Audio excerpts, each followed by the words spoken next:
como entrevista a la conversación que sostiene dos o más personas en donde se encuentra un rol entre entrevistador y entrevistado, a fin de que el primero obtenga del segundo una información sobre un asunto en particular. El entrevistador es quien formula las preguntas y conduce la información, es quien debe introducir el tema y hacer el cierre de la entrevista. El entrevistado es quien responde las preguntas con sinceridad y claridad. La función de la entrevista es obtener información de interés para el público en general o para una investigación de un tema o asunto.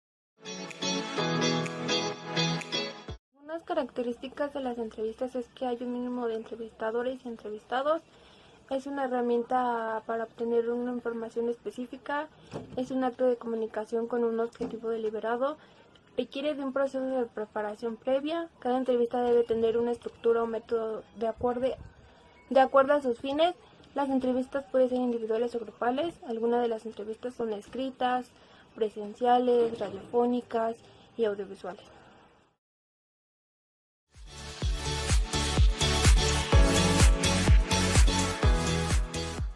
Algunos tipos de entrevista es la estructurada, que es aquella donde se organiza y se planifica las preguntas. En ellas existen las preguntas abiertas. La otra es semiestructurada, en donde se mezclan las preguntas abiertas con las cerradas, en donde estas se llevan más en las entrevistas de trabajo. Y la otra es no estructurado libre, es aquella que no parte de un guión predefinido y se va estructurando de acuerdo como vaya avanzando la conversación. Hola, mi nombre es María Fernanda Cardona, de la licenciatura en Pedagogía. Les hablaré de la comunicación dentro de la entrevista. Bueno, como primer punto debemos de saber qué es la comunicación. La comunicación es el proceso de transmisión o intercambio de información o mensajes. Esta puede ser hablada o escrita. La escrita se utilizan diferentes códigos para enviar o extenderla dentro de la entrevista. Mientras tanto, la hablada se puede expresar diferentes puntos o ideas o inclusive el tono de voz. También dentro de la entrevista podemos encontrar la comunicación de postura, o sea, la corporal. Puede ser la postura donde pues se nota el nerviosismo, inclusive cómo expresarse con las manos, así como lo estoy haciendo yo. Bueno, los elementos de la comunicación dentro de la entrevista es emisor. El emisor, ¿quién es? Es la persona que va a transmitir o emitir ese mensaje para darlo a conocer. Mientras tanto, el receptor lo recibe, es decir, acepta el mensaje, lo recibe para captarlo, retenerlo o codificarlo. Mientras tenemos el código. El código son aquellos signos que nos van a ayudar a ampliar la información o agrandarla para entenderla un poco mejor. El mensaje es el dato o información relevante que se quiere dar a conocer de un cierto tema. Los canales de comunicación también entran en los elementos de la entrevista, de comunicación por supuesto. Son aquellos medios físicos en donde se va a aplicar. Por ejemplo, el medio en el que se utilizará puede ser de entrevistador a entrevistado, es decir, presencial, que tengan distancia de una comunicación a comunicación para que expresar sus diferentes puntos, o puede ser vía telefónica, donde te realicen diferentes preguntas, o también podemos hacerlo por vía internet, que ahora en esta modalidad podemos adaptarnos a ello llenando formularios. Y bueno, la retroalimentación es todo aquello que se ha visto en el mensaje, tal vez que no se entendió y poderlo explicar de cierta forma. Y bueno, también en la comunicación dentro de la entrevista es importante porque así pueden interactuar de mejor manera. Si no hay comunicación, pues no se puede tener diferentes puntos o a donde se quiere llegar de cierta manera y de buena forma.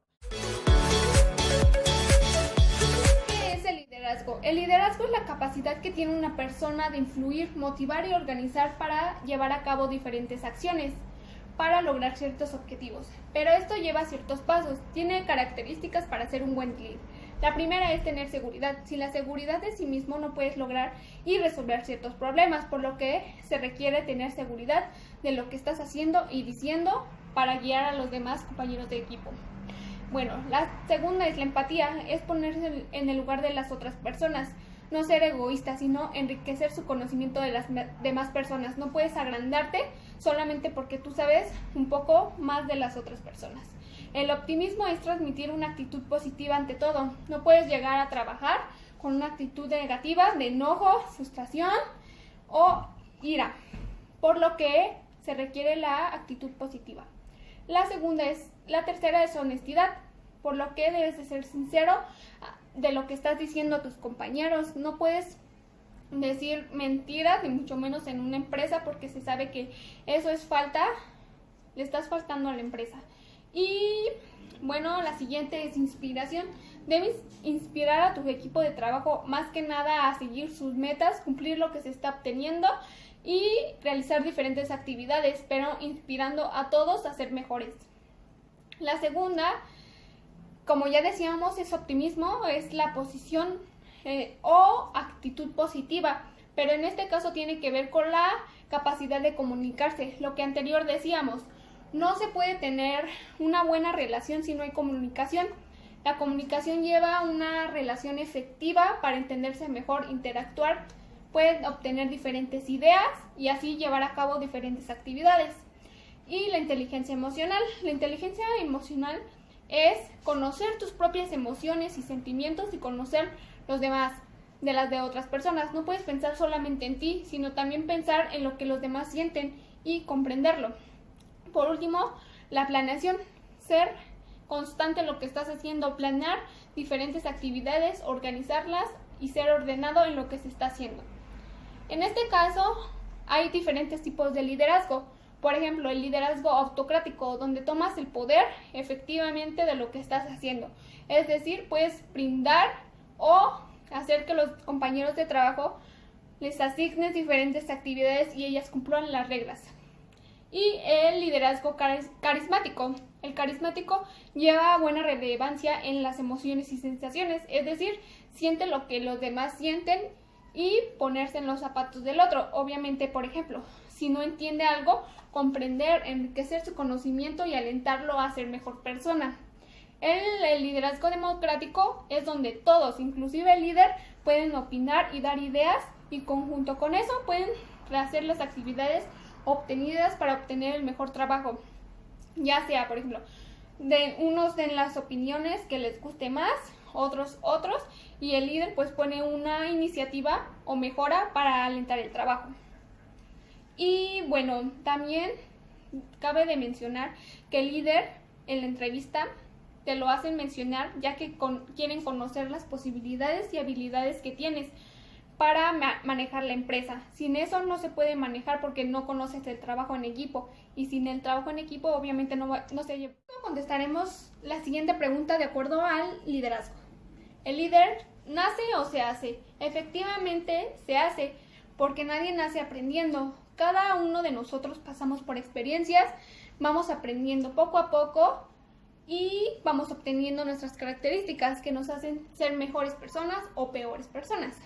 En este caso, para ser un buen líder debes de pasar por ciertas experiencias para conocerte a ti mismo. Por ejemplo, la seguridad, la empatía, el optimismo, la honestidad, incluso hacer planeaciones para llevar a cabo ciertas actividades. Dentro del tema de entrevistas por competencias, primero se debe de conocer qué es una competencia. Y bueno, una competencia son aquellas habilidades y capacidades que una persona tiene para realizar ciertas actividades. ¿Pero a qué se refiere una entrevista por competencias? Bueno, se refiere cuando el reclutador hace preguntas, cuestiones más profundas para conocer al inspirante. Con esto, para saber si está apto de realizar las funciones que la empresa requiere. Por ejemplo, conocer los logros, debilidades, habilidades que ese candidato tiene y elegir el mejor. Y cómo se obtiene con la selección de personas, conocer todo su perfil, si está apto de manejar lo que la empresa pide y así seleccionarlo. Otra es la captación de talento, conocer exactamente lo que decía, conocer esas habilidades que la empresa está adquiriendo.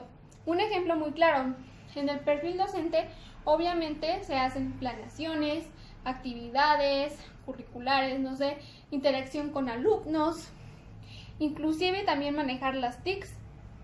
Y si un candidato llega y no tiene todo lo asignado obviamente no va a ser apto para ser elegido. Debe de cumplir todas esas estrategias o métodos para ser seleccionado. Bueno, también en esta entrevista por competencia se debe ver el currículum, que en verdad sea lo que está diciendo, que sabe manejar o realizar planeaciones correctas, seguir instrucciones o reglas, inclusive también realizar actividades extracurriculares. Y bueno, para hacer varias preguntas en la entrevista por competencias, puede ser preguntas relacionadas con la profesión o académica, con la vida familiar, personal, incluso aquí se mete el liderazgo, ser un buen líder, lo que comentábamos hace un segundo. Y bueno, para una buena entrevista se debe conocer tus habilidades, ser honesto, ya que con esto vas a cumplir ser requerido o no en la empresa.